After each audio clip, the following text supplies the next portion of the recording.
Hello students, યોગી education Gujarat YouTube ચેનલમાં સ્વાગત છે તમારું. સ્ટુડન્ટ્સ, આજે આપણે જોઈશું ધોરણ 7 વિષય વિજ્ઞાનની જે પ્રથમ સત્રાંત પરીક્ષા જે છે એ પ્રથમ પરીક્ષા માટેનું વિજ્ઞાન વિષયનું સંપૂર્ણ સોલ્યુશન સાથેનું પેપર. તો જોઈએ હવે પ્રશ્ન 1. નીચે આપેલ વિકલ્પોમાંથી યોગ્ય વિકલ્પ પસંદ કરી લખો. 2 ગુણ રહેશે. ફર્સ્ટ, જઠરમાં ખોરાકના પાચનમાં મદદરૂપ એસિડ કયો છે? ઓપ્શન છે citric acid, B hydrochloric acid, C formic acid અને ડી એસિટિક એસિડ. તો અહીં એ, બી, સી અને ડી માંથી સાચો ઉત્તર શું છે? બી હાઇડ્રોક્લોરિક એસિડ. નેક્સ્ટ, થર્મોમીટરમાં કયું પ્રવાહી વપરાય છે? પાણી, સ્પિરિટ, મર્ક્યુરી કે કેરોસીન? તો સાચો ઉત્તર છે થર્મોમીટરમાં જે વપરાતું પ્રવાહી જે છે એ શું છે? મર્ક્યુરી. નેક્સ્ટ જોઈએ તો અહીં નીચે આપેલ પદાર્થો સજીવોને તેમના દેખાવ, રચના, કાર્ય જેવા અવલોકનક્ષમ લક્ષણો આધારે ઓળખો. 4 ગુણ રહેશે. વનસ્પતિના પર્ણનો લીલો રંગ મને આભારી છે. તો જવાબ શું છે? એવું કયું દ્રવ્ય છે? તો સાચો ઉત્તર છે હરિતદ્રવ્ય ક્લોરોફિલ. નેક્સ્ટ, હું પાચન તંત્રનું સૌથી લાંબુ અંગ છું. તો જવાબ છે નાનું આંતરડું 7.5 મીટર. પાણીમાં ઓગળેલ ઓક્સિજન મેળવવા માટે માછલીને મદદ કરતું અંગ છું. તો જવાબ છે ઝાલરો ચૂઈ. હું સજીવનો રચનાત્મક અને ક્રિયાત્મક એકમ છું. તો સાચો ઉત્તર છે કોષ. નેક્સ્ટ, પ્રશ્ન 2. વિદ્યાર્થી મિત્રો, તમારું 3 કલાકનું પેપર રહેશે, 80 ગુણ રહેશે. તો ખાસ વિડીયોના અંત સુધી બન્યા રહેશો. સંપૂર્ણ પેપરનું સોલ્યુશન સાથે જોઈશું. આ પ્રશ્ન 2, તફાવત આપો એસિડ અને બેઝ. તો એસિડ તે સ્વાદે ખાટા હોય છે, જ્યારે બેઝ તુરા અને સ્પર્શે ચીકણા હોય છે. એસિડ ભૂરા લિટમસ પત્રને લાલ બનાવે છે, જ્યારે બેઝ લાલ લિટમસ પત્રને ભૂરું બનાવે છે. એસિડ ફિનોલ્ફથેલિનના દ્રાવણ સાથે રંગ વિહીન જ રહે છે, જ્યારે બેઝ ફિનોલ્ફથેલિનના દ્રાવણ સાથે ગુલાબી રંગ આપે છે. આગળ જોઈએ, નીચે આપેલ પદાર્થોને તેના ગુણધર્મોના આધારે એસિડ, બેઝ અને ક્ષારમાં વર્ગીકૃત કરો. સાબુ, મીઠું, નારંગીનો રસ, એમોનિયા, શુરોખાર, દહીં. તો એસિડ ના જે પદાર્થો જે છે, નારંગીનો રસ છે, દહીં છે. બેઝ સાબુ, એમોનિયા છે. ક્ષાર મીઠું અને શુરોખાર. આગળ જોઈએ, જોડકા જોડો. અવિભાગ, ઉષ્મા સ્વાહક, ઉષ્માનું અવાહક. તો જવાબ થશે અહીં ઉષ્માનું સુવાહક, એટલે કે જેમાંથી ઉષ્મા જે પસાર થાય છે. તો સાચો ઉત્તર છે બી લોખંડ. નેક્સ્ટ, ઉષ્માનું અવાહક. તો સાચો ઉત્તર છે અવાહક છે ઉષ્માનું કાગળ. નેક્સ્ટ જોઈએ પ્રશ્ન 3. નીચેના ફેરફારોનું ભૌતિક અને રાસાયણિક ફેરફારમાં વર્ગીકરણ કરો. 5 ગુણ. વિદ્યાર્થી મિત્રો, આ પ્રશ્ન મોસ્ટ આઈએમપી છે, પરીક્ષામાં પૂછાશે અને પૂછાશે જ. તમારી નોટબુકમાં પણ લખી લો. તો અહીં જે ભૌતિક ફેરફાર અને રાસાયણિક ફેરફારો માટે જે પદાર્થો છે, મીઠાના દ્રાવણમાંથી સ્ફટિકો મેળવવા, લોખંડનું કટાવવું, લોખંડનું લોહ ચુંબક બનાવવું, પાણીની વરાળ થવી, કોપર સલ્ફેટનું સંતૃપ્ત દ્રાવણ બનાવવું, ફટાકડા ફોડવા, ગેલ્વેનાઇઝેશન, પ્રકાશ સંશ્લેષણ, ખોરાકનું પાચન, મેગ્નેશિયમ ઓક્સાઇડ ને પાણીમાં નાખવું, તટસ્થીકરણ પ્રક્રિયા, લોખંડ પર રંગ લગાડવો. તો ભૌતિક ફેરફારો જોઈએ. સૌપ્રથમ તો ખાસ યાદ રાખો સ્ટુડન્ટ્સ, મીઠાના દ્રાવણમાંથી સ્ફટિકો મેળવવા, લોખંડનું લોહ ચુંબક બનાવવું, પાણીની વરાળ થવી, કોપર સલ્ફેટનું સંતૃપ્ત દ્રાવણ બનાવવું, ગેલ્વેનાઇઝેશન અને લોખંડ પર રંગ લગાડવો. રાસાયણિક ફેરફારો જોઈએ તો લોખંડનું કટાવવું, ફટાકડા ફોડવા, પ્રકાશ સંશ્લેષણ, ખોરાકનું પાચન, મેગ્નેશિયમ ઓક્સાઇડને પાણીમાં નાખવો, તટસ્થીકરણની પ્રક્રિયા. આગળ જોઈએ હવે પ્રશ્ન 4. નીચે આપેલ શબ્દ સમીકરણ લખો. 3 માંથી 2, 4 ગુણ રહેશે. તો અહીં કાર્બન ડાયોક્સાઇડ પ્લસ પાણી સાથે પ્રક્રિયા થઈને શું ઉત્પન્ન થશે? સૂર્યપ્રકાશ અને હરિતદ્રવ્યની હાજરીમાં. તો સાચો ઉત્તર થશે કાર્બન ડાયોક્સાઇડ પ્લસ પાણી જે છે એ સમીકરણ દ્વારા ઉત્પન્ન થાય છે અહીં કાર્બોદિત પદાર્થ અને ઓક્સિજન. નેક્સ્ટ, ખાલી જગ્યા અને ખાલી જગ્યા પ્રક્રિયા દ્વારા ક્ષાર પ્લસ પાણી ઉત્પન્ન થાય છે. તો જોઈએ શાનાથી ઉત્પન્ન થાય છે? તો એસિડ અને બેઝથી એ બે વચ્ચે પ્રક્રિયા થઈને ક્ષાર અને પાણી ઉત્પન્ન થાય છે. આગળ જોઈએ, કાર્બન ડાયોક્સાઇડ પ્લસ ચૂનાનું નીતર્યું પાણી. તો શું ઉત્પન્ન થશે? તો કેલ્શિયમ કાર્બોનેટ અને પાણી. આગળ જોઈએ નેક્સ્ટ પ્રશ્ન 5. વૈજ્ઞાનિક કારણ આપો. 7 માંથી કોઈ પણ 5, 15 ગુણ રહેશે. જોઈએ, ઘાસ ખાતા પ્રાણીઓમાં અમાશય હોય છે.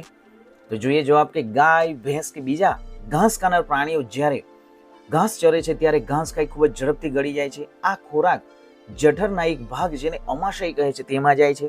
અમાશયમાં હાજર રહેલા બેક્ટેરિયા સેલ્યુલોઝના પાચનમાં મદદ કરે છે. તેમાં ખોરાક અર્ધપાચિત હોય છે, જેને વાગોળ કહે છે.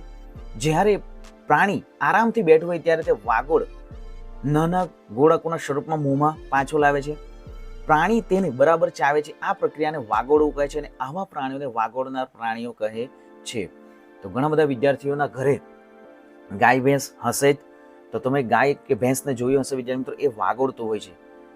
તો આ પ્રમાણે જે એ શાનામાં થાય છે વિદ્યાર્થી મિત્રો, અમાશયમાં થાય છે. પ્રાણીઓમાં શું હોય છે, અમાશય હોય એમાં થાય છે. આગળ જોઈએ, પ્રેશર કુકરને એબોનાઇટના હાથ હોય છે.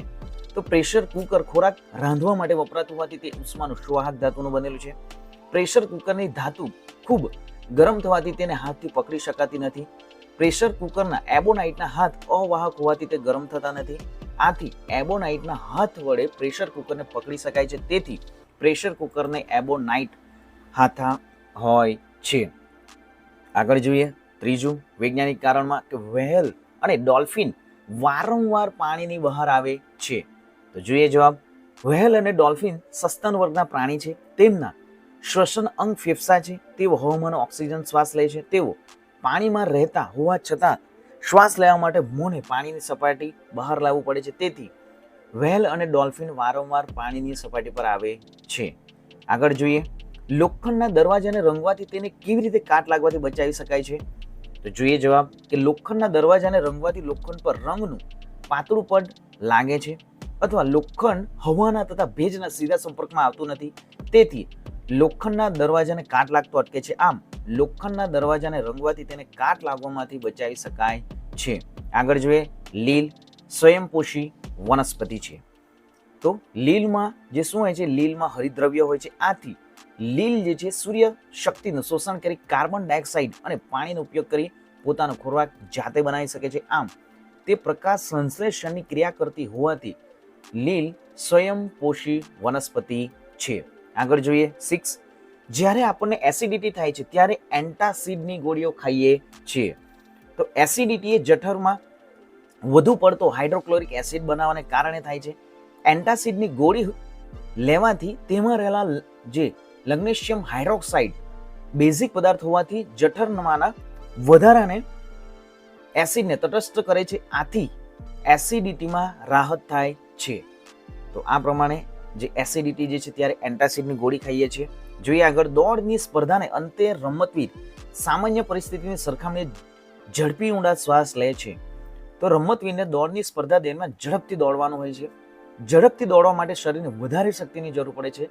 વધારે શક્તિ મેળવવામાં વધારે ખોરાક જે ગ્લુકોઝના અણુઓ તોડવા વધુ ઓક્સિજનની જરૂર પડે છે. કોષોને વધારે ઓક્સિજનનો જથ્થો પૂરો પાડવા વધારે ઝડપથી શ્વાસોશ્વાસ કરવો પડે છે. આમ સ્પર્ધાના અંતમાં રમતવીર સામાન્ય પરિસ્થિતિની સરખામણીએ ઝડપી અને ઊંડા શ્વાસ લે છે. આગળ જોઈએ હવે પ્રશ્ન 6, 4 ગુણ. આકૃતિ દોરી નામ નિર્દેશન કરો. પૂછાશે સ્ટુડન્ટ્સ. તો અહીં જોઈ શકો છો, અહીં સૂર્ય છે, છોડ છે. તો પ્રકાશ લેન્સ વનસ્પતિમાં જે પ્રકાશ સંશ્લેષણમાં તમારે નામ નિર્દેશ કરવાનું છે.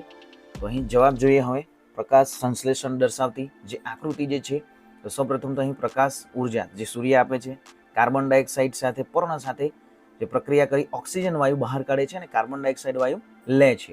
પર્ણમાં હરિતદ્રવ્ય જોઈ શકો છો સ્ક્રીન પર, અને મૂળ દ્વારા પાણી અને ખનિજ સારો લે છે છોડ. તો આ પ્રમાણે તમારે લખવાનું રહેશે. જોઈએ આગળ, આકૃતિમાં જે નામ નિર્દેશન કરો. તો અહીં જોઈ શકો છો સંપૂર્ણ મનુષ્યનું પાચન તંત્રની આકૃતિ છે. તો મોં છે, શું છે, સંપૂર્ણ તમારે લખવાનું રહેશે.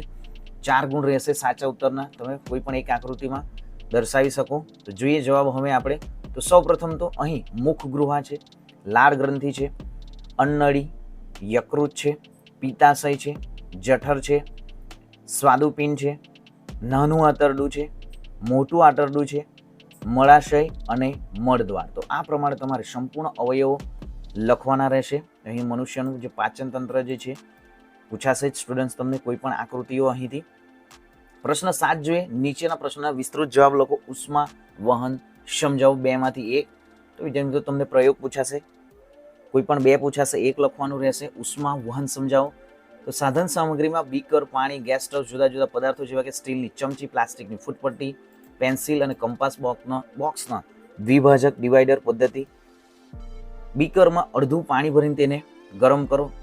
સ્ટીલની ચમચી, પ્લાસ્ટિકની ફૂટપટ્ટી, પેન્સિલ અને દ્વિભાજક જેવા પદાર્થોને ભેગા કરી તેમના એક છેડા બીકરમાંના ગરમ પાણીમાં એવી રીતે ડુબાડો કે તેમને બીજી બાજુના છેડાઓ પાણીની બહાર રહે છે.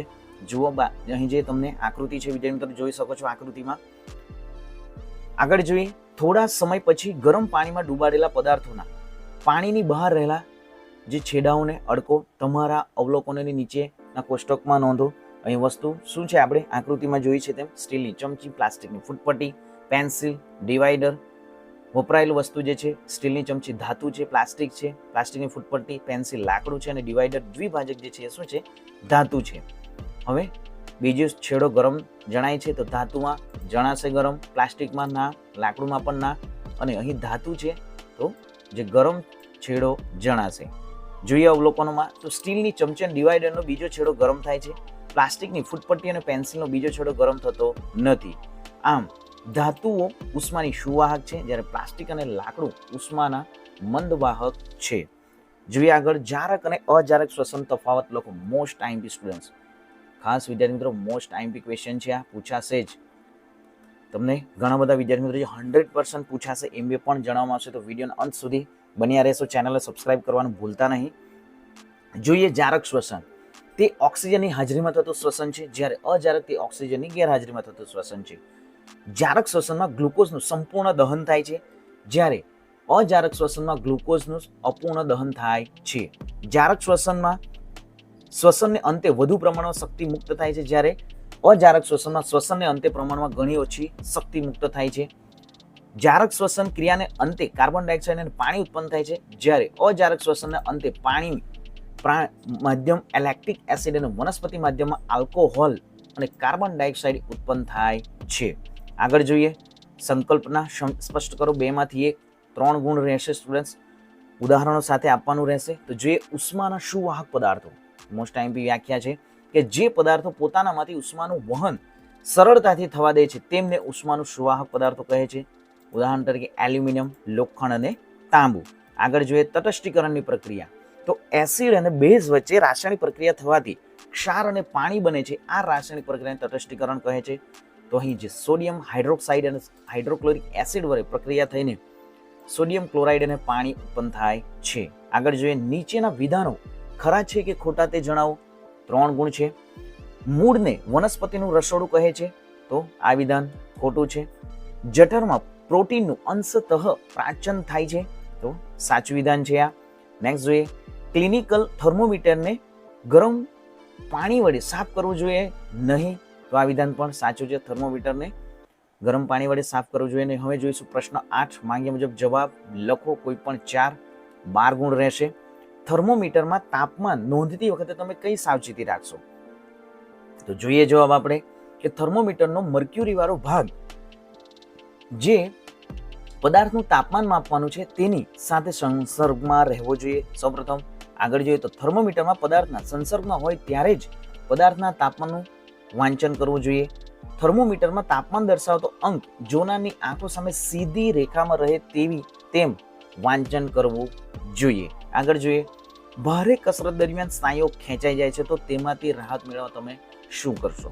તો વિદ્યાર્થી તમે ક્રિકેટ તો જોતા જ હશો, ક્રિકેટમાં પણ જોયું હશે ઘણા બધા જે ખેલાડીઓ હોય છે એ ખેલાડીઓને કોઈ વાર વિદ્યાર્થી મિત્રો જે સ્નાયુઓ ખેંચાય છે, જે બોલર હોય છે એમને તો ખાસ સ્નાયુઓ ખેંચાય જ છે.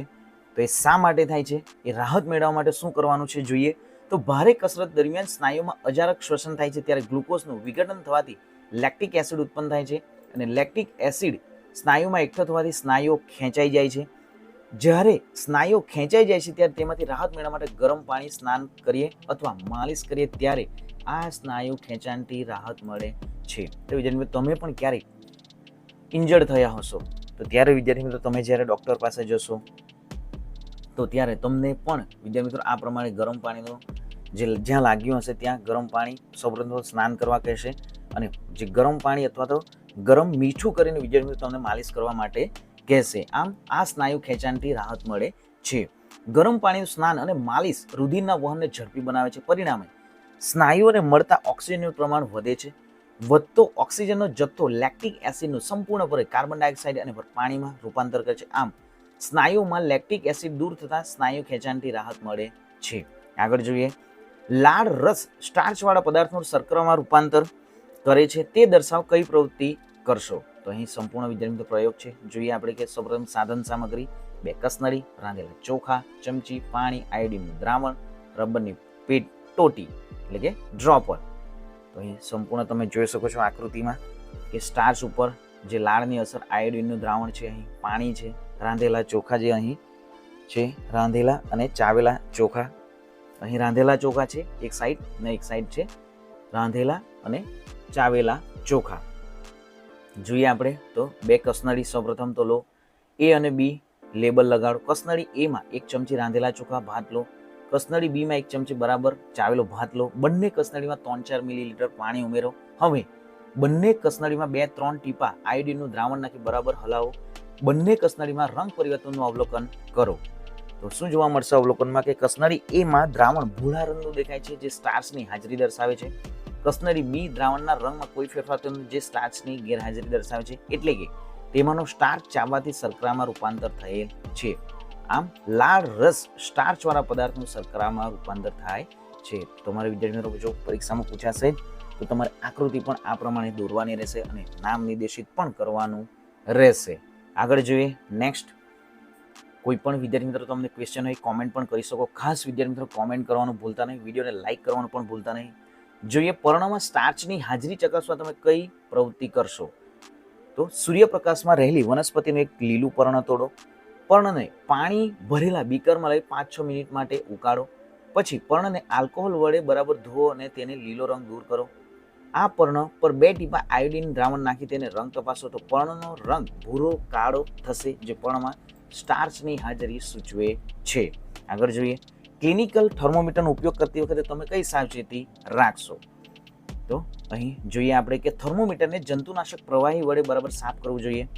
થર્મોમીટરના મર્ક્યુરી વાળા ભાગને વિરુદ્ધ છેડા પરથી પકડીને હળવેથી થોડાક ઝાટકા મારવા જેથી થર્મોમીટરની સાંકડી નળીમાં રહેલ મર્ક્યુરી 35° આંકની નીચે ઉતરી જાય. થર્મોમીટરને તેના મર્ક્યુરી વાળા ભાગ આગળથી પકડવું નહીં. પ્રશ્ન 9 જોઈશું તો તમારી આસપાસ જે મળી આવતા પદાર્થોમાંથી શ્વાસોશ્વાસની પ્રક્રિયા દર્શાવતો નમૂનાનું નિર્માણ કરી રીતે કરે તે વર્ણવવાને તેની કાર્યપદ્ધતિ 4 ગુણ છે. તો સાધન સામગ્રી: 1 પહોળી પ્લાસ્ટિકની બોટલ, વાય આકારની પ્લાસ્ટિકની નળી, 2 ફુગ્ગા, રબર સીટ અને ઢાંકણ. પદ્ધતિ: 1 પહોળી પ્લાસ્ટિકની બોટલ લો. તો અહીં જોઈ શકો છો સૌપ્રથમ તમે જે આકૃતિ જોઈ લો, શ્વાસોશ્વાસની પ્રક્રિયા દર્શાવતો નમૂનો, પ્લાસ્ટિકની બોટલ છે, ફુગ્ગા છે, અંદર રબર સીટ છે. હવે બોટલના ઢાંકણ ઉપર કાણું પાડો જેથી નળી તેમાંથી પસાર થઈ શકે. જોઈ શકો છો આકૃતિમાં નળીના બંને ખુલ્લા છેડા પર ફુલાવ્યા વગરના ફુગ્ગા બાંધો. આકૃતિમાં દર્શાવ્યા મુજબ બોટલમાંથી નળી પસાર કરો. હવે બોટલને ચુસ્ત બંધ કરો જેથી બહારની હવા અંદર ન જાય. બોટલના નીચેના ખુલ્લા તળિયા પર પાતળું રબર બેન્ડથી બાંધો અને ફેફસાના કદમાં થતો વધારો સમજવા રબર સીટને તળિયા તરફથી નીચે ખેંચો અને ફુગ્ગાને જુઓ. પછી રબર સીટને ઉપર ધકેલો અને ફુગ્ગાનું અવલોકન કરો. શું તમને ફુગ્ગામાં કોઈ ફેરફાર દેખાય છે? આ નમૂનામાં ફુગ્ગા શું દર્શાવે છે, રબર સીટ શું દર્શાવે? તો અવલોકન જોઈએ તો રબર સીટને નીચે ખેંચવાથી ફુગ્ગા ફૂલે છે કારણ કે તેમ કરવાથી પ્લાસ્ટિકની બોટલનું કદ વધે છે. પરિણામે બહારથી હવા નળી દ્વારા ફુગ્ગામાં ભરાય છે. જ્યારે રબર સીટને ઉપર ધકેલવામાં આવે ત્યારે ફુગ્ગા સંકોચાય છે કારણ કે તેમ કરવાથી બોટલનું કદ ઘટે છે. પરિણામે ફુગ્ગામાંથી હવા બહાર નીકળી જાય છે. તો અંતે આ નમૂનો મનુષ્યના શ્વાસોશ્વાસની પ્રક્રિયા સમજાય છે. અહીં ફુગ્ગો ફેફસા અને રબર સીટ ઉરોદર પટલ તરીકેનું કાર્ય સમજાવે છે. આગળ જોઈએ પ્રશ્ન 10. નીચેના પ્રશ્નના વિસ્તૃત જવાબ લખો. ગમે તે 10 ગુણ છે. તો એસિડ અને બેઝ વચ્ચે થતી તટસ્થીકરણની પ્રક્રિયાઓનો અભ્યાસ કરતો પ્રયોગ વર્ણવો. તો અહીં પ્રયોગ જ પૂછાશે વિદ્યાર્થી મિત્રો, તમને 10 ગુણ રહેશે. ગમે તે 2 લખવાના રહેશે. તો સાધનો છે કસનળી, કસનળીનું સ્ટેન્ડ, ડ્રોપર, દ્રાવણો જે પદાર્થો જે છે મન હાઇડ્રોક્લોરિક એસિડ HCl, મન સોડિયમ હાઇડ્રોક્સાઇડ NaOH નું દ્રાવણ ફિનોલ્ફથેલિન. તો અહીં તમે સંપૂર્ણ આકૃતિ જોઈ શકો છો. કસનળીનું સ્ટેન્ડ, ફિનોલ્ફથેલિનનું દ્રાવણ, મંદ HCl, મંદ NaOH એટલે કે સોડિયમ હાઇડ્રોક્સાઇડ, ડ્રોપર, મંદ NaOH, કસનળી હોલ્ડર, મંદ HCl, ફિનોલ પ્લસ ફિનોલ્ફથેલિન. તો એક કસનળી લો પદ્ધતિ છે. ડ્રોપરની મદદથી તેમાં મંદ હાઇડ્રોક્લોરિક એસિડ કસનળીના ચોથા ભાગ સુધી નાખો. હવે કસનળીમાં 2-3 ટીપા ફિનોલ્ફથેલિન ઉમેરો. હળવેથી કસનળી હલાવો. દ્રાવણના રંગમાં ફેરફાર જે થશે અહીં દ્રાવણના જે રંગમાં ફેરફાર થશે નહીં. હવે મન હાઇડ્રોક્લોરિક એસિડ વાળી કસનળીમાં ડ્રોપર વડે મન સોડિયમ હાઇડ્રોક્સાઇડનું એક ટીપું ઉમેરતા જાઓ અને કસનળીને હલાવતા રહો. જ્યારે કસનળીમાંનું દ્રાવણ આછા ગુલાબી રંગનું થાય ત્યારે સોડિયમ હાઇડ્રોક્સાઇડનું દ્રાવણ ઉમેરવાનું બંધ કરો. આ મિશ્રણમાં ભૂરા અને લાલ લિટમસ પત્રો દાખલ કરી અવલોકન કરો. અવલોકન: કસનળીમાં મળેલા દ્રાવણની ભૂરા અને લાલ લિટમસ પત્રો પર અસર થતી નથી. નિર્ણય: એસિડ અને બેઝ વચ્ચે થતી રાસાયણિક પ્રક્રિયાથી એસિડ અને બેઝના ગુણધર્મો નાશ પામી તટસ્થ પદાર્થો ઉત્પન્ન થાય છે અને થોડી ઉષ્મા ઉત્પન્ન થાય છે. આ પ્રક્રિયાને તટસ્થીકરણની પ્રક્રિયા કહે છે. જોઈએ આગળ. હવે નેક્સ્ટ ક્વેશ્ચન છે કે કોપર સલ્ફેટના દ્રાવણમાં લોખંડની બ્લેડ મૂકવાથી થતો ફેરફાર રાસાયણિક ફેરફાર છે તેમ દર્શાવો. તો અહીં પદ્ધતિ છે. સૌપ્રથમ તો આપણે આકૃતિ પણ સ્ટુડન્ટ સમજીશું. તો કોપર સલ્ફેટ વાદળી કલર, અહીં બ્લેડ છે આયર્ન સલ્ફેટ લીલું. તો લોખંડ સાથેની પ્રક્રિયાના કારણે કોપર સલ્ફેટના રંગમાં આવતો ફેરફાર. તો સૌપ્રથમ અહીં પદ્ધતિ સમજીશું. તો કાચનું એક બીકર લઈ તેમાં અડધો કપ પાણી ભરો. તેમાં 1 ચમચી કોપર સલ્ફેટ મોર થૂતું નાખી તેનું દ્રાવણ બનાવો. દ્રાવણમાં મન સલ્ફ્યુરિક એસિડના થોડા ટીપા ઉમેરો. તમને વાદળી રંગનું દ્રાવણ જોવા મળશે. તેમાંથી નમૂના રૂપે થોડીક દ્રાવણ કસનળીમાં ભરી મૂકી નાખો. બાકી રહેલા દ્રાવણમાં લોખંડની વપરાયેલી સેવિંગ કરવાની બ્લેડ મૂકો. લગભગ અડધા કલાક સુધી રાહ જુઓ. હવે દ્રાવણનો રંગ તપાસો. તેમના નમૂના માટે રાખેલા દ્રાવણના રંગ સાથે સરખાવો. તેને બાજુમાં સાચવીને મૂકી દો. તમને દ્રાવણના રંગમાં કોઈ ફેરફાર દેખાયો? ડૂબાડેલી બ્લેડને કાઢી લો. શું તેમાં પરિવર્તન દેખાયું? તો જોઈએ અવલોકન હવે કે દ્રાવણનો રંગ વાદળીથી લીલા રંગનો થતો ફેરફાર એ આયર્ન સલ્ફેટ જેવા નવા પદાર્થો બનવાને કારણે છે. બ્લેડની સપાટી પર કથ્થઈ રંગના કણો જોવા મળે છે. તે કોપરના છે, જે નવો પદાર્થ છે.